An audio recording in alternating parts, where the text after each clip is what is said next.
Welcome back to another video. My name is Henrik and today we're going to be looking at the B9 of the Volkswagen Passat. This is a very important car for Volkswagen because in its total lifespan it sold over 34 million times. That is almost as much as if every Canadian person would theoretically have a Passat in their garage.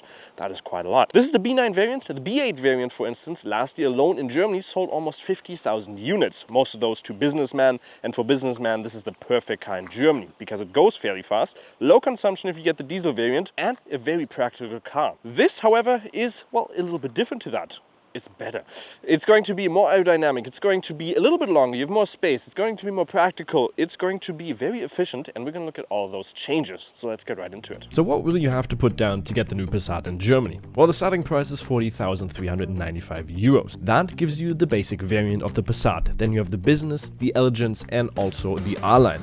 The R-Line in Germany is going to start at 54,005 euros. Our test vehicle, the way it's standing there, is going to set you back 61,965 euros. And if you want to get the car fully loaded, that would almost bring it up to double the starting price to 76,330 euros. What are the competitors? Well, you got a Skoda Superb, which is on the same platform. You got an Audi A4 Avant, you have a BMW 3 Series Touring, a Mercedes C-Class in the Estate variant, the Peugeot 508 SW, or also even a Volvo V90 or 60. Because we do have the R-Line variant, you can see we have a little bit of a different design on the outside and also on the inside. In the front, we get a very more sportier looking and aggressive front bumper with all these black touches in here and also some cooling there for your engine.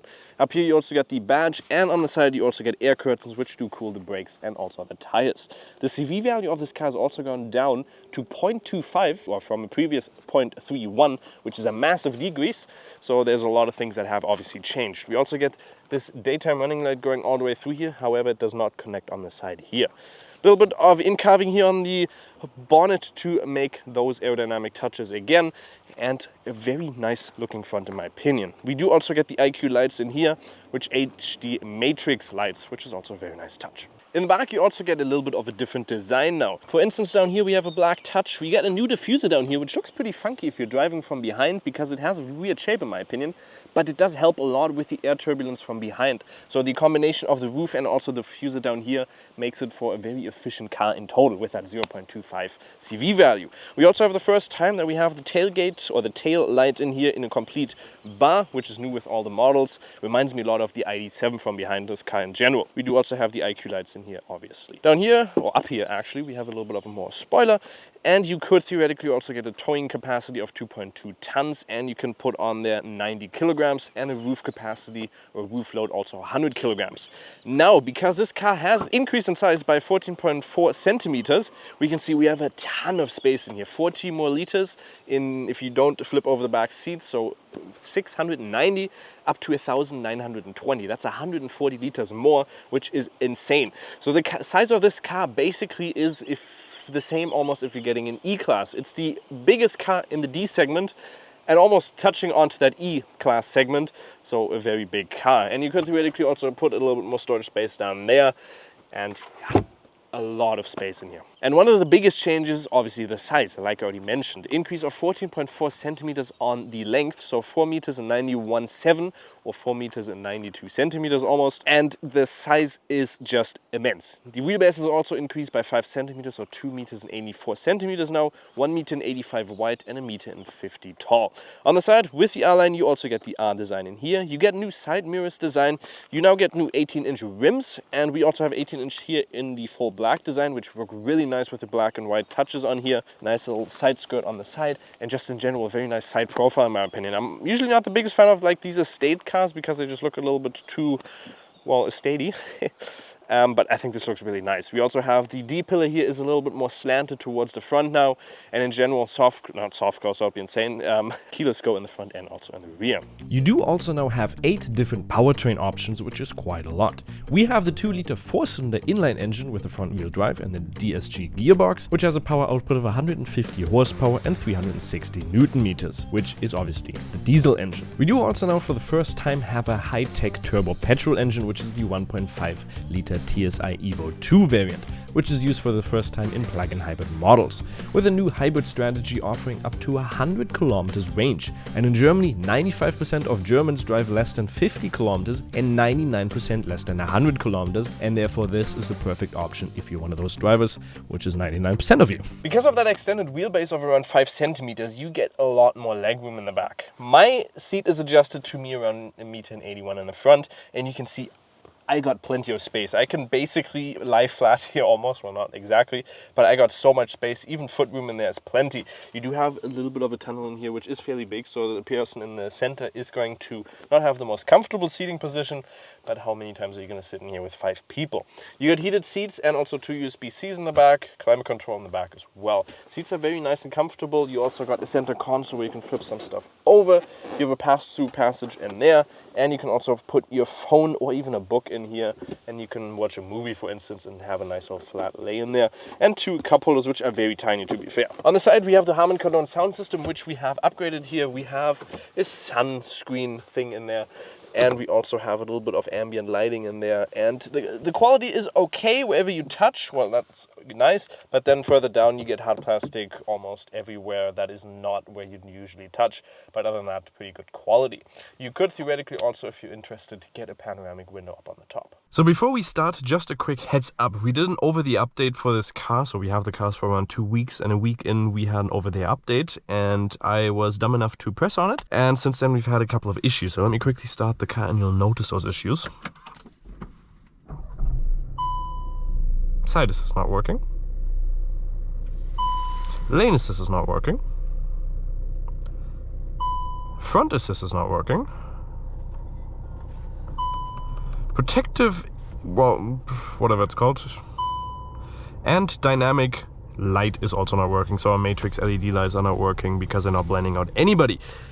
Well, you can see right there we have 5 different faults. However, that is a thing that's probably going to get fixed over the time with another update, but we can't show you any assistant features because they're not working. So if I, for instance, want to change the distance to the driver in front, it's not going to work. So we did a consumption test and I had to drive it all without assist, which was around 400 kilometers, which is not bad, but just a little bit nicer when you don't have to constantly change the amount of input that you put into your throttle and stuff like that.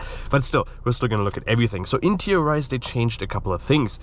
Big display that you get now in the center. It depends on which you get. This comes with a Discovery Pro Max system. Up here we also have ambient lighting, which looks fairly good at night. But there's a lot of piano black in here, which I'm not the biggest fan of. So all the surrounding are, for instance, down here, this is black, this is piano black down here. Your digital cockpit is piano black. Just makes the interior feel a little bit more cheaper. But otherwise you have a lot of like suede leather in here, which I really like, even on the side. So quality is actually fairly good wherever you touch, and I do like that. You have a lot of storage space down here, 2 cup holders, and you also down here have a good amount of space. You can take that out, so quite a good amount of space in there as well. Which is nice, and you can also close it up, so it just looks very sleek. Digital cockpit is nice, and one thing that they have changed is, well, Volkswagen was always known for being fairly slow, but this is a lot faster now, and I do like that. So you can go down here, you can press it, you can go into the cars. It's a lot faster, not slower. I was about to say slower, but it's just a lot faster, and I like that. That's the thing that definitely needed changes. Up here is also the gear selector, so a little bit different to your conventional. This is more of the ID variants. But let's now also drive the car. One thing in the city, this car just is a lot bigger now. 14.4 centimeters, you'll definitely notice, especially if you look out the back. The view, well, the surrounding view is still fairly decent, but the view out the back is just a lot longer now. But that also makes the car a lot more practical, which I like. But it also feels very nice. The size doesn't really, well, you don't really feel it too much, but when you're parking, you definitely notice it. We do have a 360-degree camera in here, which does help a lot. So parking is not that hard, but you'll definitely need to look out because the size is sometimes, well, you underestimate the size of the car, especially in its length. One thing that we also have in here is a little bit more of a sportier feeling steering input now, because the agility has been changed a little bit, so it's more direct now, driving towards a more sportier feeling. We do also have the optional DCC mode in here. If you go into the modes up here, individual, go into the setting, we do have the DCC chassis in here, or the dynamic control chassis, which is, well, you don't really notice it. I've told that on every single Volkswagen car that we've had. You don't notice a difference between complete comfort and complete sport. It really doesn't change too much, but you do notice a difference if you have the chassis in here or you do not. So that's the main big difference. But other than this, maybe if you're going extreme sporty driving on the Nürburgring or something like that, then you notice it. But in a Passat, I don't even think you're going to notice it too much.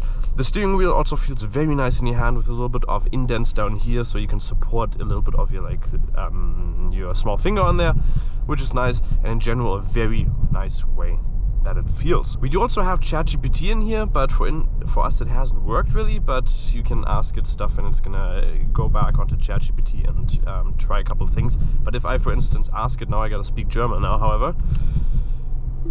Wie ist das Wetter in Kassel heute?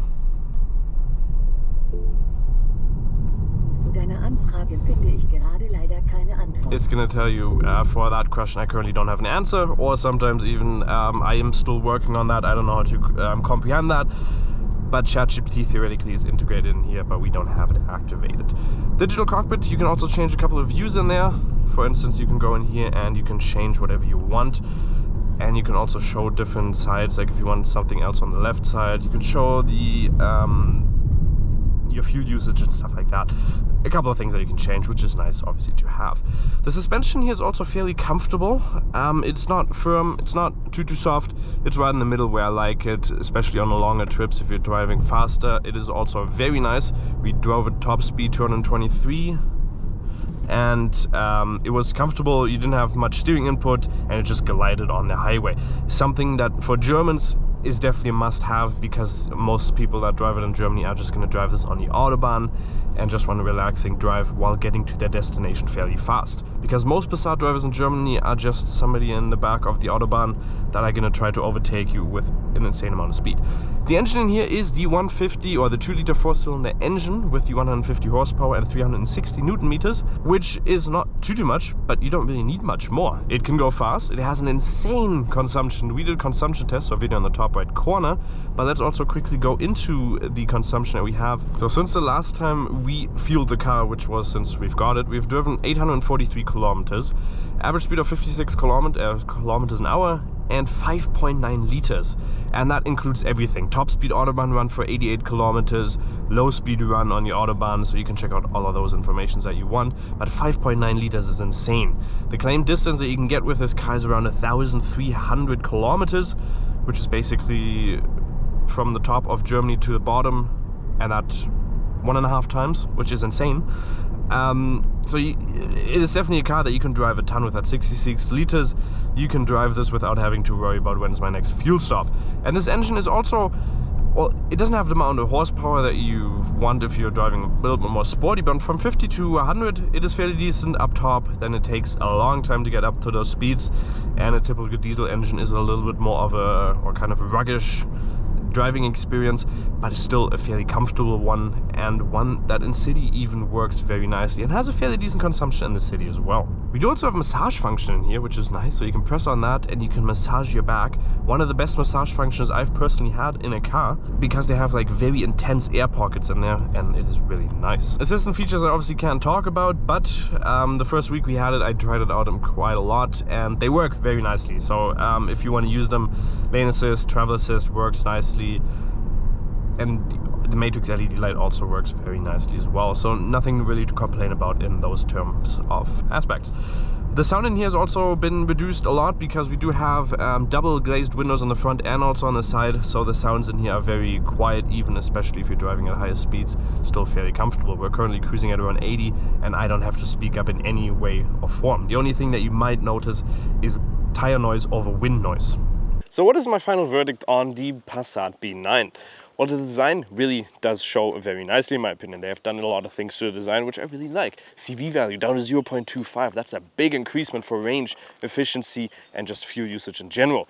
The way the design has also incorporated the new look of the car with the bigger, well, wheelbase now, and also 14.4 centimeters of increase on the whole car, which is quite a lot. And therefore it makes it a lot more practical, almost biting into that E-Class segment.